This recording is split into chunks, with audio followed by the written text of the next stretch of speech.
few years back, I read this excellent article by SHAWN Kelly, and I thought it was incredibly powerful and talks about being a tool in animation. And now that I've been animating for quite a while, I understand it now more than ever. And I wanted to talk to you guys about exactly what that means. So, without further ado, let's get started with this episode.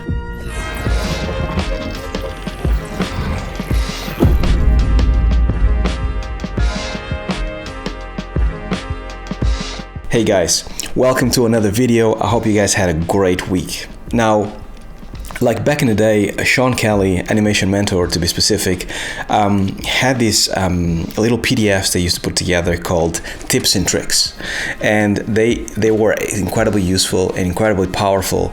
And it was actually written by SHAWN Kelly, who I had here in this channel, Sean, and we had a lot of fun having an interview on live chat. So make sure you guys can go and check it out. I'll leave a link down below. But yeah, he's incredibly wise and yet humble. He's one of the most humble animators you can find in the industry, and he has so much knowledge and so much to share, and I have learned a lot from him over the years. So these animation tips and tricks were these PDFs that Animation Mentor used to actually drop. I think it was like every 6 months or every year, and it was free for everybody. So because I couldn't really afford Animation Mentor at the time because I was broke, those PDFs were a godsend because I used to actually print them and I kind of like laminate them and then just read through them as I could. I tried to actually look for them, but I couldn't find it. But I used to kind of like make notes and highlight things and stuff like that. That's how I used to learn amongst buying books and stuff. Yeah, Sean's tips and tricks were very powerful. I tried to find a link online somewhere and link it down below so you guys can actually have a look at the PDFs if I can find it somewhere.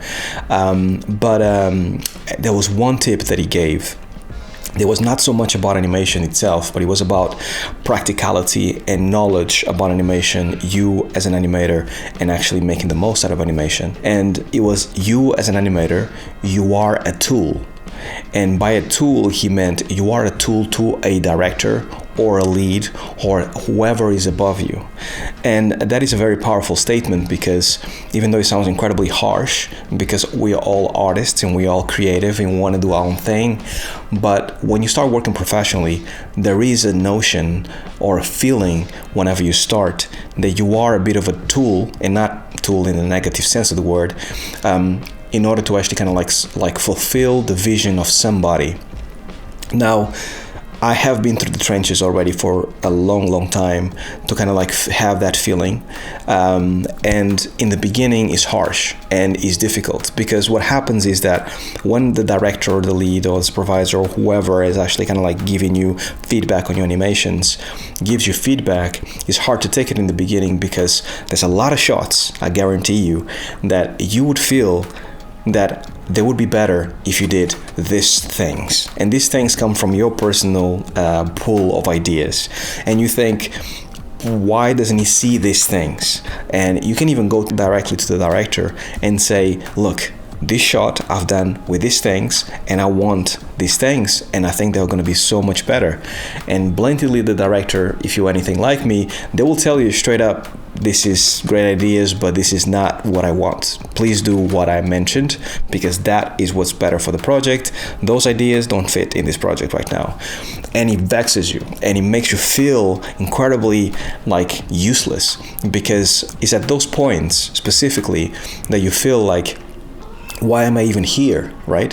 If I'm here just to do animation and just fulfill somebody else's vision, then I might as well just like, be printing cardboards or doing something like in a factory somewhere or something like that.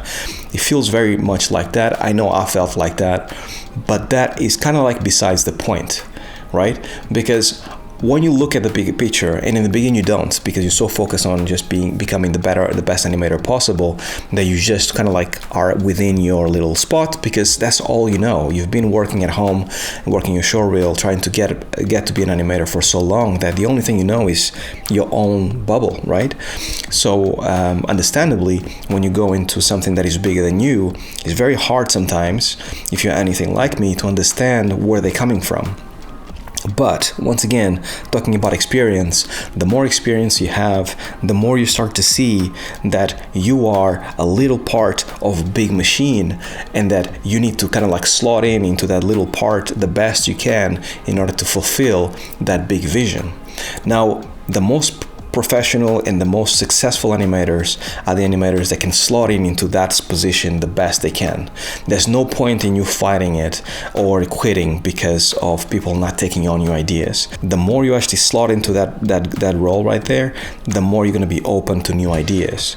So like, learn how to actually work with others, and especially if it's harsh or difficult, because what happens is that if you slot into that role, that you are fulfilling the director's vision and you are doing it well, even if it's like really broken down to the point that there's no creativity, but you still need to make it work, the director himself is going to be very happy with you, or the supervisor, or whoever, right? And they're going to see that you are the kind of person that can take notes, they can take direction, and that is a good trait, because all directors, all supervisors, everybody that is actually in charge of somebody, they have been in your skin, they have been in your position, and the reason why they actually are in the position that they are is because they can play well, they can play ball with others, because it's a team sport, right? It doesn't matter if it's film or games, it's a team sport, so you have to play well with others. If you start kind of like forcing your ideas down people's throats because you know best, or you have the best ideas, or how comes they don't allow me to be creative, that is basically doing the opposite of actually playing well with others. Now, if you see yourself as a tool, as Shawn mentioned, and if you work well with others, eventually you're going to get to actually go up ranks, and eventually you're going to be able to actually be the one calling the shots. I'm lucky enough that in this job that I'm at the moment as an animation director, I'm now doing that. So I've spent arguably like 15 years or so actually kind of like taking orders from others, and now I'm actually the one kind of like pulling the strings and making things happen, and it feels incredibly refreshing, to the point that in the beginning it was kind of difficult for me to kind of like step out of my comfort zone, because I was so used to working with others and listening to others and just react to others. But you have to kind of revert your mind at this point to what it was before, when you had all the ideas, and then start giving ideas to others and pushing the ball forward. But it will come to you. That's what I want to say.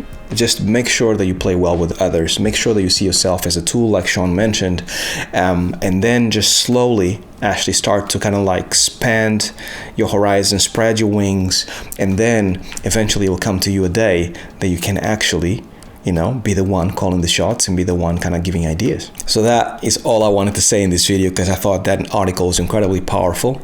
I'll make sure, as I mentioned before, to leave a link down below to those PDFs, because they were brilliant.